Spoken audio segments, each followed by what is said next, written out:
I want to share a story with you today that might be exactly what you need to hear if you are maybe navigating through identity loss, trying to figure some things out in your life, or perhaps you're aiming towards something. You feel excited towards something, but you're getting setback after setback and hurdles that are just feeling almost insurmountable and tough to overcome.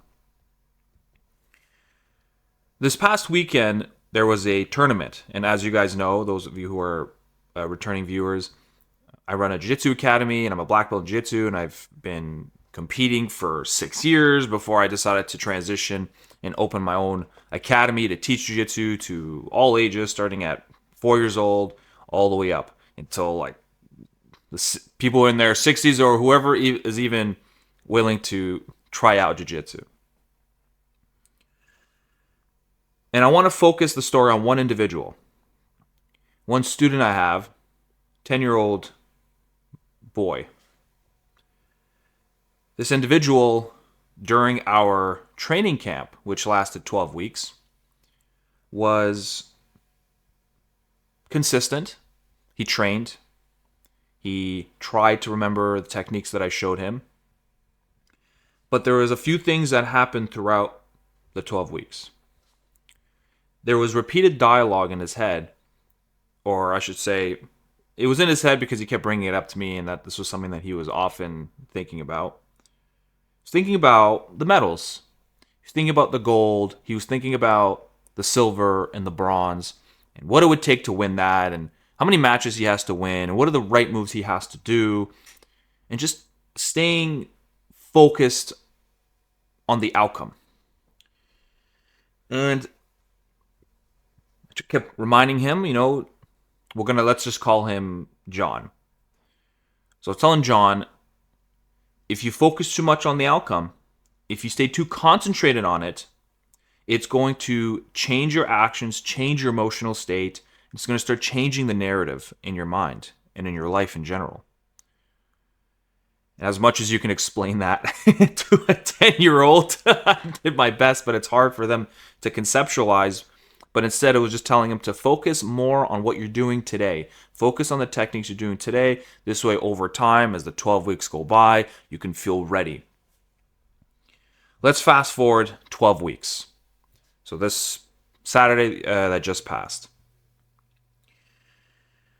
We arrive at the tournament, and I see him there kind of wandering around, and immediately, right away, when I see him from a distance, I can see tension, a feeling of slight confusion, disassociation. And moments before he went up for his very first match, he turned to me and said, they call, in the jiu-jitsu world, black belts, they call professors, individuals who teach jiu-jitsu to students. I don't have a degree in anything like that in university, so it's just a jiu-jitsu culture terminology. He says, Professor, I'm feeling really, really nervous right now. And I said, that's okay. That's part of it. Just understand how to harness that moment, harness that energy, keep it contained. If you allow it to be too heavy and too dense, it's going to get your body to feel weak. And at the same time, if you allow it to run amok, then it's going to give you energy, but for a very short period of time, for 30 seconds, and you're going to absolutely fry yourself. And for those that have participated in a sporting event before, you know exactly what I'm talking about when you just have all the adrenaline burn your energy before you even get on to perform. He went into his first match, and he was doing a very particular action. So he walked on, shook hands with the ref, shook hands with the other young man, and match began. The entire time, he was not fixated. In fact, he was consistently looking outward into the audience. Looking outward, squinting, looking around, searching for something.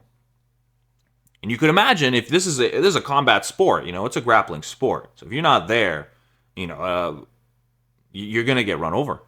And the other young man was absolutely focused on taking John out. Absolutely focused. Going for single legs and double legs, those are takedowns. And once he took him down, he was just running around his leg, trying to get to a dominant pin, and just completely doing what he wanted to do. And if they ever went out of bounds, when they reset them, same thing. John would always look outward, look around, be anywhere but there. He lost the match. He got off. He was feeling emotional and he was feeling very upset. And it was double elimination, so he was able to get a second chance. But we had a conversation, and I was speaking to him and speaking to his parents as well. And one thing was very clear and evident. During the 12 weeks, he had put so much pressure that he had to perform, so much pressure that, this was some way of a ticket. And if we dig a little deeper, I know the young man for a few years. He has a difficult time making friends. There are certain personality traits he has that doesn't rub people the right way, and it can cause them to distance themselves from him. And therefore, he's very isolated and always trying to vie for approval. And you can imagine that a gold medal would be an incredible ticket to that. You can get admiration, approval, people saying how incredible you are, how well you did. You can feel validated. You can feel a sense of worth. That's the addiction that is competing and winning. And so that was what he was harping on, getting that gold, getting even that maybe silver, but I think he was more fixated on the gold. And to be honest, maybe in fact he was just thinking, if I just get some medal, it'll be some glimmer of hope. He would also make his family proud, and so he put all this pressure. And what happens when you are piled on with pressure and you can't leave the situation? He couldn't leave, he had to compete. So if he couldn't leave physically, he had to leave mentally, spiritually, psychologically, in every way he had to leave. And so his attempt to look outward into the audience, constantly searching for something, was just his mind's way and his soul's way of wanting to exit the situation. He wanted to disassociate and just go. And so when we had a conversation, I said, John, are you feeling a lot of pressure right now? And he stood there and his eyes are watering and he's standing stiff straight, and he said yes. And I said, well, I want you to try something different this time. When you go out for your second match, I want you to do a few things. Number one, we're going to need you to breathe, because what happens when you get into that state, you start to have some minor panic attacks and you start to breathe from your chest. Really fast breathing patterns. And when you do really fast breathing patterns, that's going to simulate a high level of anxiety, high level of stress. And especially if you're going to go out and compete, it is a stressful environment. So you want to bring yourself to be as grounded as possible. And so always want to remember belly breathing. And I was saying, I need you to breathe real slow from your belly. Nice and slow, deep inhales for 5 seconds, slow exhales for 5 seconds, and stay consistent. Do your best to take all this chaos that's happening around you. Use the breath as some sort of container to bring and slowly tighten everything up and quiet the noise. Number 2, I want you to abandon the idea of winning a medal right now. I know that's the objective you want. And I know that is what that wounded child is wanting and craving. But we need to see the bigger picture in the distance rather than the short term right now.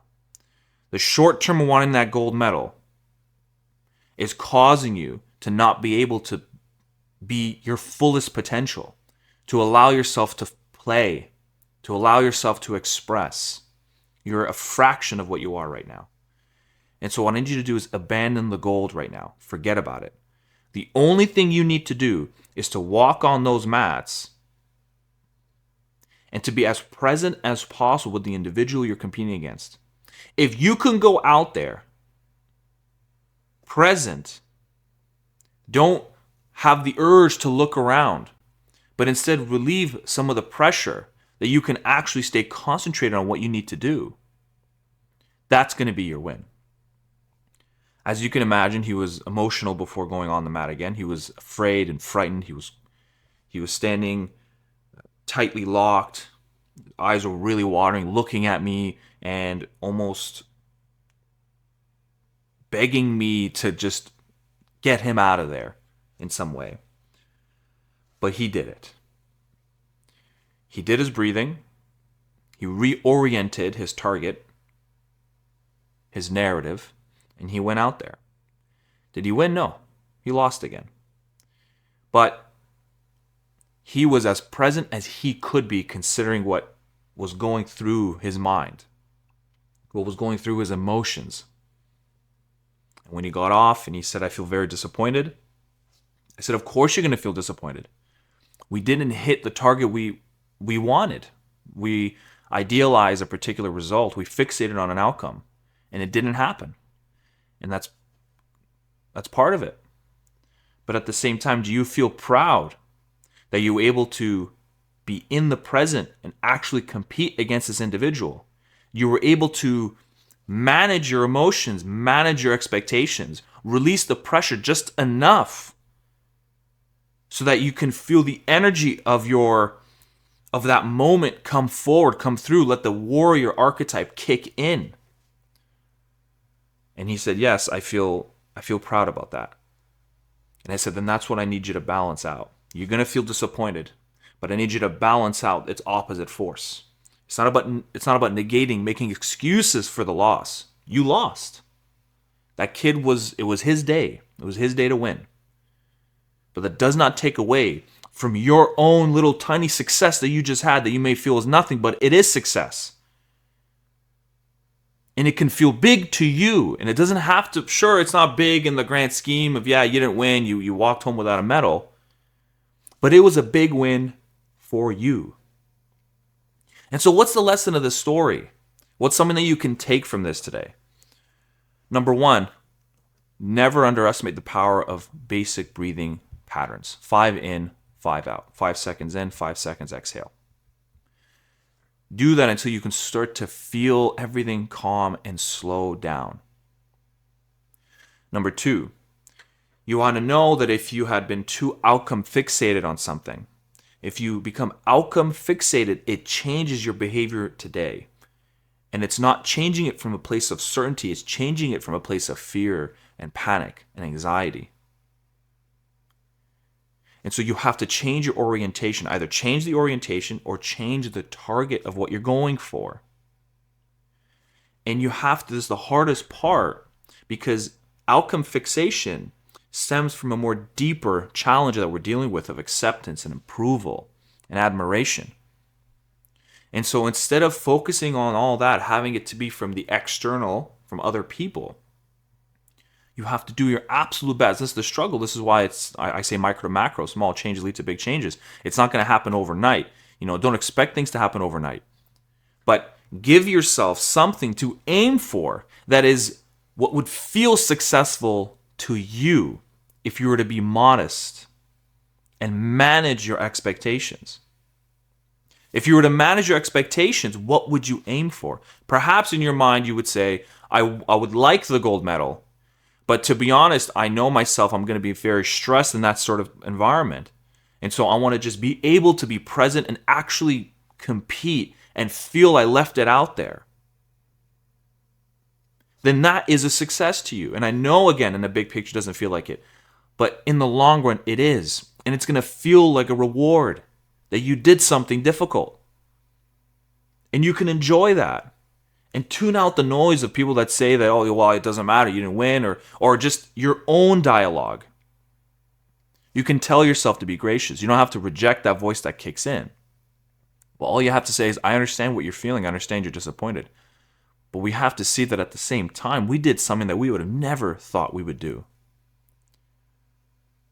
And let's stay a little more focused on that. And let's ride off the momentum of that.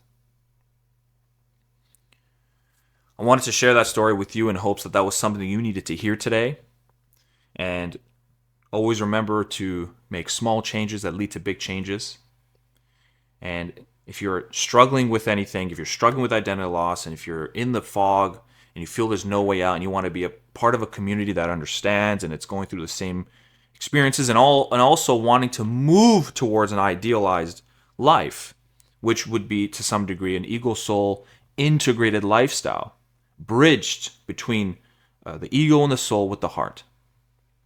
and living a life of peace and certainty. And not only that, also understanding that the swings are going to happen. You know, you're going to have moments where you're having good seasons and bad seasons, and understanding how to navigate through it. And understanding that it's not about saying, well, no, the bad's not happening, let's just focus on the good. It's not about that. It's about knowing that those two things are going to be part of this bigger picture that is your life. And as miserable as it can be, on the other end of it, it's going to make you integrated, powerful, more. You're going to have a more clear picture of what it is you're supposed to do and what it is you're supposed to be. So hopefully you took something from the story today. And if you want to be a part of this in a deeper way, click the button below, head over to the website, sign up to my newsletter. And I'm also going to send you my 3-step identity rebuilding guide. It's my thank you to you. It's something that I wished I had when I was going through identity loss and wanting to move towards an integrated lifestyle. So it's my absolute pleasure to hand it off to you. Thank you very much, and I'll see you on the next video.